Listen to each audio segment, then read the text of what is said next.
Assalamualaikum warahmatullahi wabarakatuh. Baiklah teman-teman, kami dari Program Studi Hubungan Internasional Universitas Muhammadiyah Yogyakarta, eh, dari mata kuliah Metode Penelitian Pak Surwandono. Di sini kami akan menjelaskan pendekatan fenomenologi dalam penelitian kualitatif.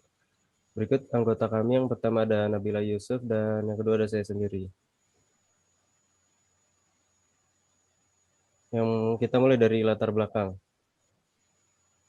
Sejarah awal mula munculnya filsafat fenomenologi berkembang pada abad ke-15 dan ke-16.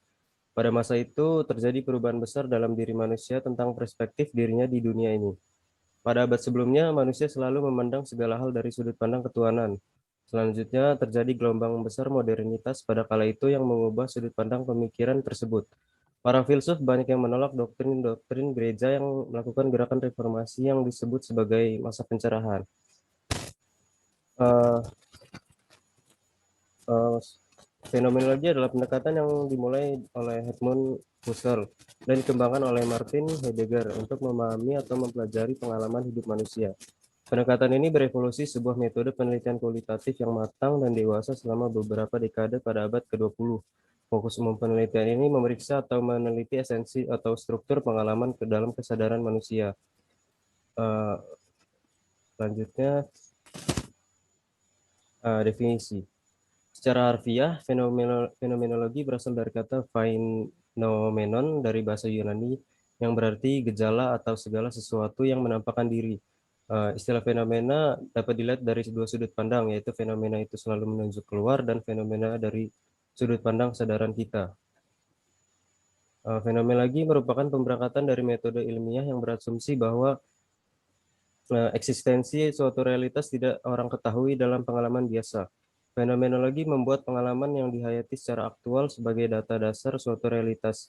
Jadi, peneliti dalam studi fenomenologi tidak tertarik mengkaji aspek-aspek kausalitas dalam suatu peristiwa, tetapi berupaya menggeledah tentang bagaimana orang melakukan sesuatu pengalaman beserta makna pengalaman itu bagi dirinya.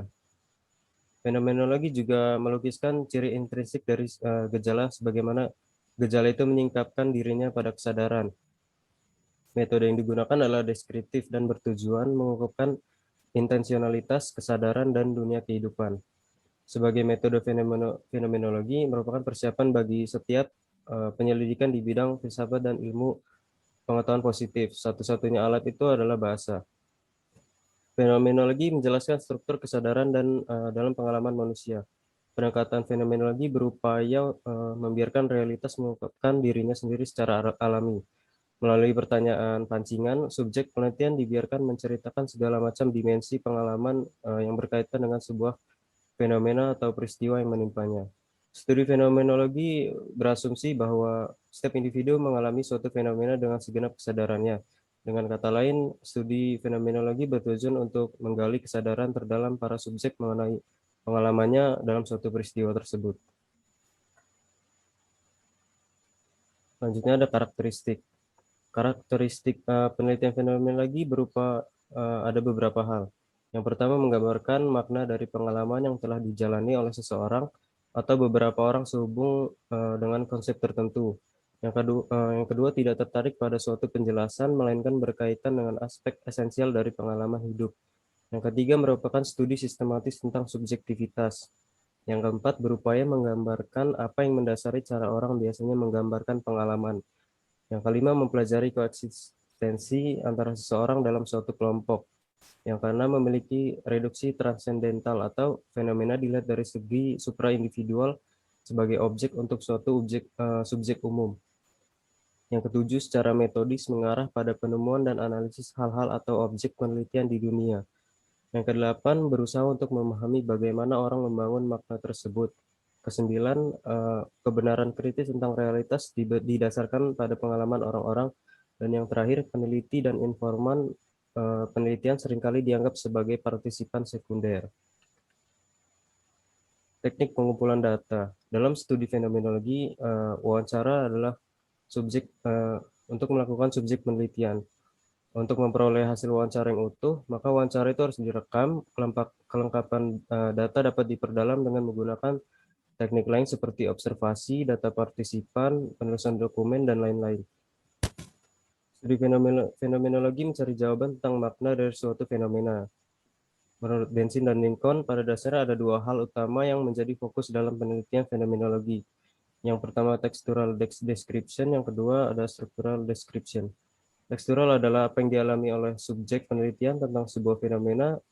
Apa yang dialami adalah aspek objektif, data yang bersifat faktual, hal yang terjadi secara empiris. Sedangkan struktural, bagaimana subjek mengalami dan memaknai pengalamannya. Deskripsi ini berisi aspek subjektif. Aspek ini menyangkut pendapat, penilaian, perasaan, harapan, serta respon subjektif lainnya dari subjek penelitian yang berkaitan dengan pengalaman itu. Pertanyaan-pertanyaan tersebut akan menghasilkan pertanyaan yang seperti ini. Bagaimana pengalaman subjek tentang suatu fenomena peristiwa? Apa perasaannya tentang pengalaman tersebut dan apa makna yang diperoleh bagi subjek atas fenomena itu? Selanjutnya akan dijelaskan oleh rekan saya. Baiklah, saya akan menjelaskan tentang prosedur dalam melaksanakan studi fenomenologi.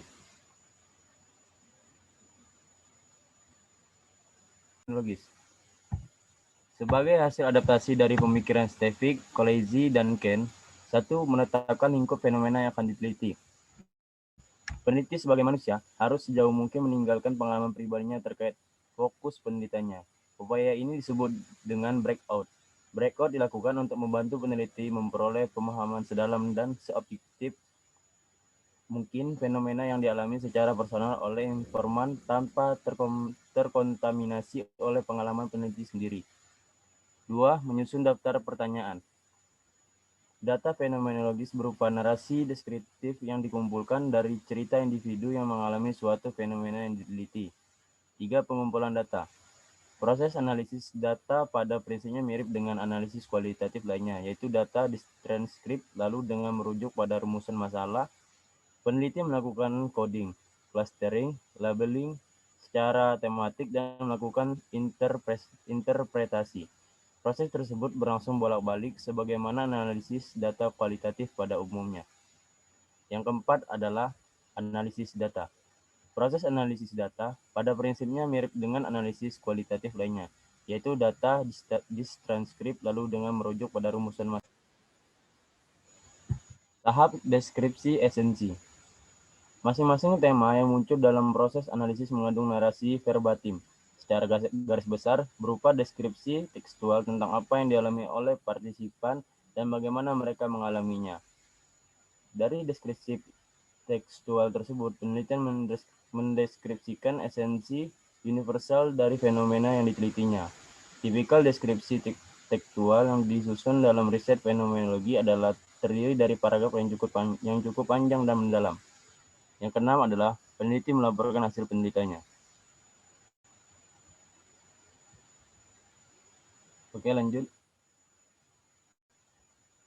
Kelebihan dan kekurangan. Kelebihan mempergunakan metode penelitian fenomenologi diantaranya yaitu satu, perspektif unik. Ada beberapa nilai yang dapat ditemukan dalam memfokuskan penelitian pada bagaimana orang memandang suatu peristiwa atau fenomena, daripada hanya bagaimana fenomena itu ada dalam ruang hampa. Yang kedua ada pemahaman. Mungkin manfaat terbesar dari penelitian fenomenologi adalah kenyataan bahwa hal itu dapat memberi kita pemahaman yang mendalam dan terperinci tentang satu fenomena. Yang ketiga adalah kaya data. Karena data diperoleh dari cukup banyak individu, maka data yang dapat diterima seseorang melalui penelitian fenomenologi lebih kaya dan mengesankan. Hal tersebut merupakan bentuk penelitian yang memungkinkan pendekatan yang benar-benar unik untuk memahami fenomena. Oke, selanjutnya. Kelebihan dan kekurangan. Kekurangan mempergunakan metode penelitian fenomenologi diantaranya satu, subjektivitas. Menetapkan reliabilitas dan validitas dalam penelitian fenomenologi dapat menjadi tantangan tersendiri, sehingga ada kecenderungan penelitian bersifat subjektif. Yang kedua adalah bias. Bias yang ditimbulkan peneliti dapat mempengaruhi penelitian dan ini terus berlaku pada penelitian fenomenologis. Yang ketiga adalah presentasi hasil. Mempresentasikan temuan penelitian ini lebih sulit karena hasil penelitian dapat terbukti sangat kualitatif yang membuatnya sulit untuk menyajikan temuan dengan cara yang dianggap berguna oleh praktisi.